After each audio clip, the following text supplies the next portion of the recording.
gente, tudo bem? Como o título do vídeo diz, hoje eu vou falar sobre o Deus que me vê.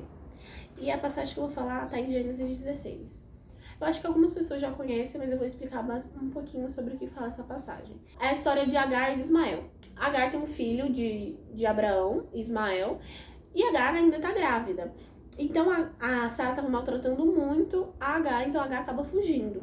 E aí o anjo do Senhor encontrou ela no deserto, perto de uma fonte que fica no caminho de Sur. Estou no capítulo 16, versículo 8 de Gênesis. Agar, escrava de Sarai, de onde você vem e para onde está indo? Aí ela diz, estou fugindo da minha dona, respondeu ela. Então o anjo do Senhor deu a seguinte ordem, volte para sua dona, obedecendo a ela em tudo. E o anjo do Senhor disse também, eu farei com que o número dos seus descendentes seja grande. Eles serão tantos que ninguém poderá contá-los. Você está grávida e terá um filho, e porá nele o nome de Ismael, pois o Senhor Deus ouviu o seu grito de aflição. Esse filho será como um jumento selvagem. Ele lutará contra todos e todos lutarão contra ele, e ele viverá longe de todos os seus parentes.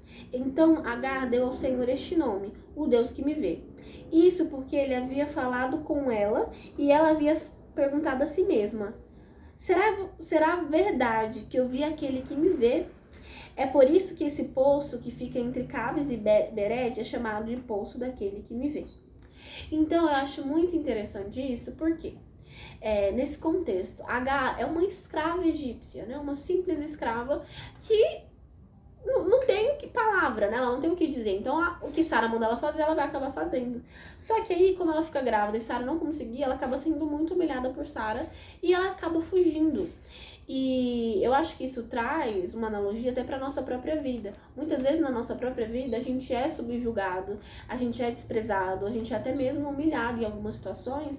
E esse é o nosso sentimento, essa é a nossa vontade de fugir, de deixar aquela situação difícil, de desaparecer daquela situação difícil. E é uma coisa que o anjo ordena para Agar. Agar, você vai ter que voltar, você vai ter que obedecer a sua senhora, né? A gente sabe que, né? É muito errado isso, mas volta para aquela situação. Fugir não é a opção. E logo após, o anjo do Senhor, né, deve, acredito ser Jesus, não é um anjo do Senhor, mas fala que tem essa diferença, né, do um anjo e do o anjo, eu farei com que o número dos seus descendentes seja grande. Então ele faz uma promessa, o filho no ventre dela vai ter uma promessa. Então aquilo, né, a gestação dela, gerar aquela criança que estava trazendo uma dor para ela, que estava trazendo uma aflição, que estava sendo um motivo dela ser subjugada, foi o motivo da bênção dela, foi o motivo da promessa dela, vai ser o motivo da vitória dela. Então por isso que ela fala, o Deus que me vê. Porque ela, como uma escrava, né, quem recebeu a promessa de ter filhos, de ter uma grande nação, foram os senhores dela. Foram os senhores dela, não foi ela. Mas naquele momento de aflição, que ela fugiu, que ela falou, eu vou ter que deixar, provavelmente vou embora disso daqui, eu tô sendo muito humilhada. Ela se encontra com o anjo do Senhor e o anjo do Senhor faz promessas pra ela. Então ela não tinha promessa, os senhores tinham promessa, mas ela descobre o Deus que me vê. E eu vejo que nessa mesma situação, nós temos também hoje, continuamos tendo um Deus que nos vê. Um Deus que nos vê no meio da aflição. Um Deus que nos vê no meio da tormenta. Um Deus que nos vê no meio da dor.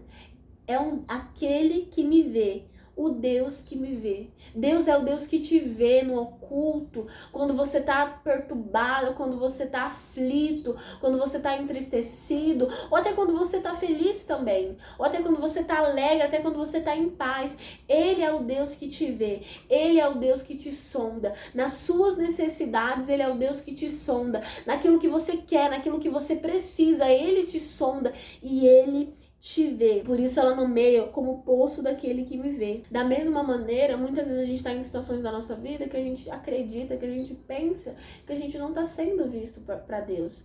Pensa na situação de Agar. Ela era uma escrava egípcia que engravidou do seu senhor, amando da senhora, e agora a senhora está odiando ela. Então assim, o que mais ela poderia fazer? Então ela estava sendo humilhada e humilhada constantemente. Então, da mesma forma, às vezes na nossa própria vida a gente tem sido submetida a situações difíceis, situações vexatórias, de humilhação. E parece que as lutas, né, às vezes a gente até conversa, né, brincando um com os outros, parece que as provas não param de vir, parece que as lutas não param de vir, mas uma coisa você tem que ter certeza, você tem um Deus que te vê, você tem um Deus que te enxerga. Eu não tenho a solução para o seu problema, você não tem a solução para o seu problema, mas aquele que te vê, o Deus que te vê tem solução. Há solução em Cristo. Não existe nenhum problema no mundo que não tenha solução em Jesus. Não existe nada nesse mundo que o Senhor não possa fazer. Não existe nada nesse mundo que o Senhor não possa consertar. Não há nenhum problema nesse mundo que o Senhor não possa resolver, porque Ele é o Deus que vê. Ele é o Deus que enxerga a nossa aflição. Ele é o Deus que nos vê quando ninguém mais vê, quando a gente quer fugir do problema, quando a gente quer fugir da aflição, da luta, da dor. Então Deus fez promessa para ela, porque Deus ouviu a aflição. Então não se aflinja sozinho, não sofra sozinho, leve as suas aflições para Cristo, leve as suas dores para Deus, porque Ele vai te ouvir, Ele vai te responder, porque Ele é o Deus que te vê, Ele é o Deus que te enxerga quando ninguém mais te enxerga. Imagina uma escrava, né, que estava sofrendo tanto. Deus enxergou e Deus fez promessa, pois Ele ouviu a aflição dela. Ele ouviu o grito de aflição. Então não esconda suas emoções de Cristo, pois Ele é o Deus que te vê. Não esconda suas dores, pois Ele é o Deus que te vê. E Ele vai te atender, Ele vai te socorrer.